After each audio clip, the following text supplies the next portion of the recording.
energizing your soul through the inspired Word of God. This is your daily devotional reading.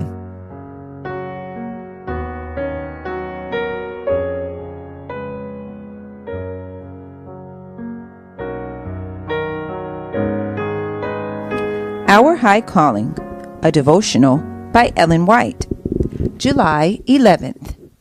God's merciful helping hand. Blessed are the merciful, for they shall obtain mercy. Matthew chapter 5, verse 7. Be merciful, even as your Father in heaven is merciful. Think of the great gift God has made for you. God has given you a proof of His love that defies all computation.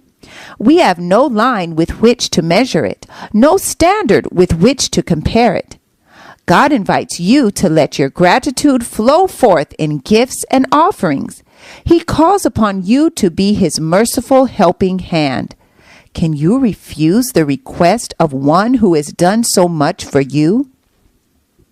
Christ wept at the sight of woe. Let His tenderness come into your hearts.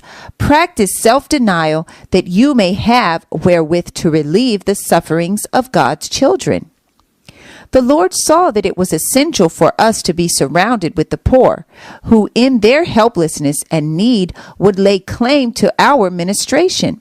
They would be an aid to us in perfecting Christian character, for in providing food for their tables and clothing for their bodies, we would cultivate the attributes of the character of Christ.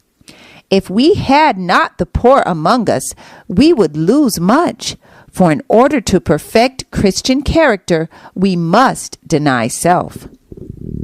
Christ Himself, the Lord of glory, was in this earth a man of sorrows and acquainted with grief. He knew the meaning of want and privation. As a child, subject to poverty, He practiced the principles of self-denial.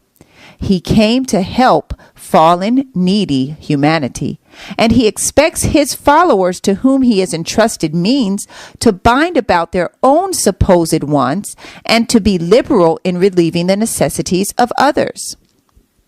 When spending your money, think of what Jesus would do were He in your place. He calls upon His followers to tread in His footsteps of self-denial and self-sacrifice. The character of the Christian is to be a reproduction of the character of Christ. The same love, the same grace, the same unselfish benevolence seen in His life is to characterize the lives of His followers. Our High Calling, July 11th. I encourage you to be ye doers of the word and not hearers only. Thank you for listening, and be sure to join us tomorrow for your daily devotional reading.